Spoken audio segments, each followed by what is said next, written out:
Hey everybody, it's Jason Blaha here, and today I'm going to talk to you guys about one of the current things that I use on social media. And some people be like, wow, that's really messed up. That's really messed up, Jason.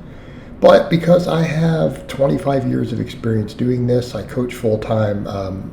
You guys have seen the results of many of my clients. I produce some phenomenal lifters. And I'm really about the long game and balancing real world experience with at least looking closely at what's in the scientific literature, finding where they meet, looking at what the best coaches do, but having at least a decent working knowledge of biology. One of the things that when I see different coaches, because a lot of my friends and who are coaches and a lot of clients and other people, they follow a lot of people online, so I get exposed to some of it, and I hit follow on different social media just to kind of see what different people are doing. And one of the things that is a giveaway to me that someone is probably an ignoramus is when I see that coach or influencer doing ice baths as a regular thing. Now, people would say, what? Yeah, I can use that sort of thing as a litmus test to say this person is probably an ass clown. And it'll be people who otherwise have, some decent stuff, but then I look at some of what they have to say, and I've noticed a common trend with that. Oftentimes with these same people, they market being evidence-based, so therefore they don't have particularly impressive results.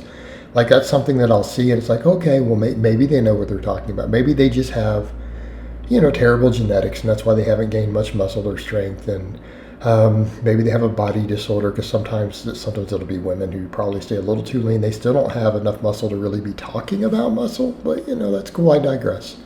But then when I see them doing the ice baths, that is the giveaway, because the reason for that, if someone is an absolute bro, and you can tell they just got where they are just by working hard, good genetics, and a little bit of that, their cell tech, okay, they might be jumping in an ice bath because they're followers.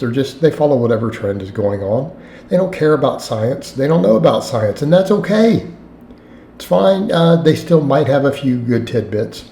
But when you have a person who really talks an evidence-based walk, and then I see them jumping in an ice bath, my first thought is they're either a hypocrite or they're just too fucking stupid to read. So maybe they have cherry-picked a few studies or something to sound evidence-based, but they really don't have any working knowledge of biology, because to me, anyone who has any working knowledge of the body would absolutely never take a lifter and put them in an ice bath. They just wouldn't do it, because it's going to impede recovery. It's going to impede results. The people who I view, when I see someone doing an ice bath, I'm assuming it's usually like maybe a hardcore martial artist or someone who's trying to promote the manosphere of we just need to be tough and resilient, and it'll teach us discipline to soak in this ice bath. Okay? To me, that is the only situation in which it makes sense to do it, that someone's doing it as some form of discipline. Not for a physical benefit, right? Not because they think it's going to help recovery, but it's some sort of discipline. And so then I'm expecting them to be some sort of, cage fighter or something, right? Some special forces guy. Someone who's trying to promote the whole manosphere thing, something like that. But when it's then being done, well, I'm doing it to help with recovery or fat loss. All right, I've seen Alan put up the stuff on that. The amount of fat loss that would occur from soaking in an ice bath for hours every day is like 5 calories. Okay? I want to be clear on that.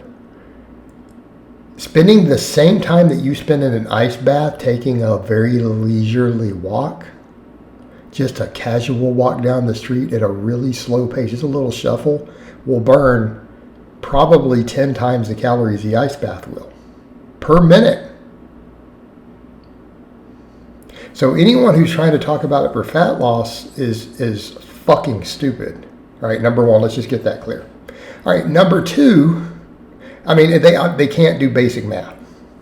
Number two, if they're trying to promote it for anything related to recovery, they don't know anything about the body or biology. They just can't. It's not possible. I can't get my head around that, because not only does the evidence say, yeah, no, it's really contrary to what we know about the human body and recovery. So then the question becomes, they're not doing it for discipline purposes, right? They're not doing it because they're trying to be some sort of Shaolin monk kung fu master. Okay, that's not why. They're not trying to be a Navy SEAL or something. Okay, they're not doing it for that reason. Then that means that they think that there is some physical benefit when it's the opposite. So if they know that little about the human body, that little about recovery, that little about fatigue management, that they would literally do something that dumb that's going to impede recovery, thinking it's going to enhance recovery, why should I listen to them as a professional? They automatically go into my dumbass category. And it's not, and I can't take them out of it. It is almost impossible. Once I have seen someone do this and their social media is a regular thing and they say I regularly do ice baths and they're any sort of coach or fitness influencer, I by default classify them in my dumbass category to ignore indefinitely. And I can't help it. It's not something that I consciously do. People are like, well, could you give them a second chance? I'm not able to. It is so hard for me to then turn off that image of that person that they would have to go really far out of their way to convince me. And that would include at a later date, okay, this is what it would require. It would require for them at a later date to look back and go, wow, that was really dumb. I can't believe I did that. Oh my God, sorry about that, guys. Wow, I just wasn't thinking clearly. Wow, what was I thinking? Now, if they do that, they could possibly get back out of that category if they're putting out good information. Okay? But as long as they're still doing it and they're not apologizing for the sheer fucking stupidity of it, because we all do stupid things. I've had to apologize for really stupid things that I have done and said, right? I have done so. So until they're in that category, in my mind, and hopefully in your mind too, they just go into the blithering fucking idiot category who clearly doesn't know anything about the human body, and I'm probably just going to ignore everything they say.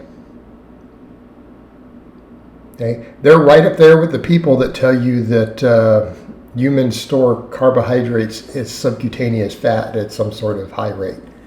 You know, something that's completely debunkable in the lab is just, it's ass clownery.